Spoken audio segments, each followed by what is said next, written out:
ou alors on va directement sur Monsieur Synthé. Bonjour Luc. Ça va? Oui, oui, ça va Ah bien. non, c'est pas l'air. Vous êtes tout calme, malade? Je suis pas malade, j'ai couru toute la nuit, entre autres pour attraper les appareils que j'ai ce matin, c'est vrai, c'est vrai.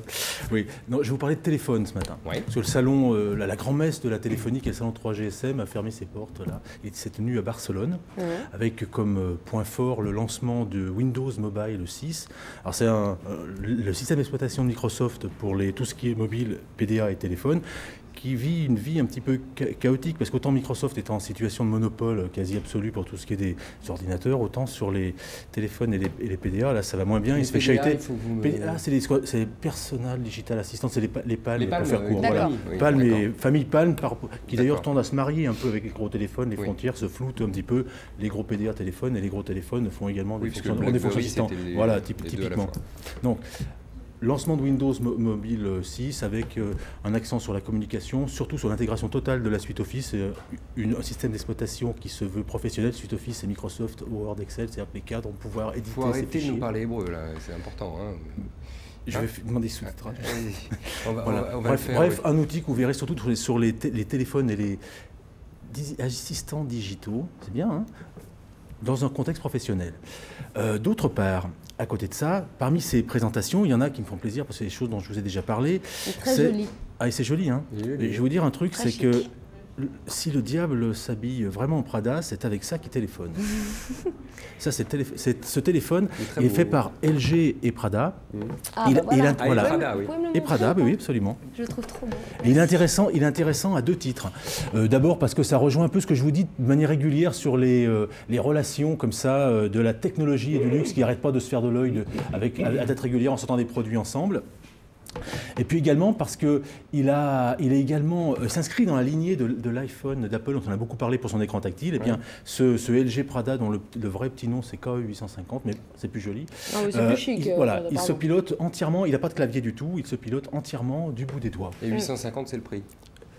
J'ai pas encore le prix, c'est un prototype, ça, mais il va pas forcément être vraiment donné, mais pas forcément ultra cher. Un des avantages des écrans tactiles, c'est que du point de vue fabricant, c'est moins coûteux. Intéressant à savoir. Oui, puisqu'il y a on n'a pas tout un tas de boutons à installer, de choses comme ça. En plus, ça peut se mettre à jour plus facilement, on peut décliner les modèles, c'est plutôt bien. 30 petites secondes pour vos deux autres modèles. Les deux autres choses, alors, elles ont à voir avec un autre domaine dont je vous parle régulièrement, c'est le GPS.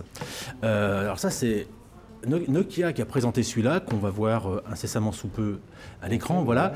Alors, le GPS sur des téléphones, ça se fait depuis assez longtemps, mais en ajoutant au téléphone un petit accessoire qu'on place à côté et qui lui permet de recevoir les signaux GPS parce que le téléphone lui-même ne les reçoit pas.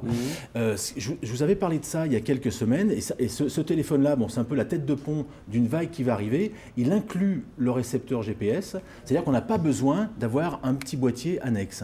C'est quelque chose qui, à mon avis, dans le courant de l'année, sur les modèles haut de gamme, on verra de plus en plus couramment. C'est-à-dire que du coup, le GPS sur un portable devient vraiment crédible, puisqu'on n'a plus ce petit appareil à trimballer avec. Avant, c'était lui. Et puis, à ce salon, on a vu également d'autres applications tournées autour du GPS qui permettent d'utiliser, si on a le temps, voilà, notamment ce que fait une entreprise qui a été montée par un ancien d'Ericsson, s'appelle Wayfinder.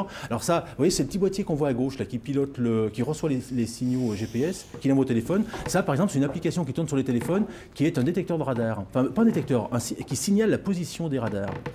D'accord. Voilà. Il voit un radar, il arrive. La même boîte a fait un système qui est destiné aux malvoyants. On parle au téléphone, du coup, et il vous affiche la carte. Le GPS, c'est vraiment le GPS et le mobile en ce moment, c'est vraiment le gros truc. En plus, vous adorez les GPS. J'adore, oui, le GPS. Non, alors vous allez vous taire maintenant, mon petit Luc, parce que nous sommes extrêmement en retard. On vous remercie, on vous dit à lundi. Maintenant, tu sors, Luc. Bien, on va marquer une petite pause. La météo très courte et Thomas Joubert qui va arriver à 8h30 pile. C'est pas bon, mon machin. Le ministre de la Recherche est avec nous juste après.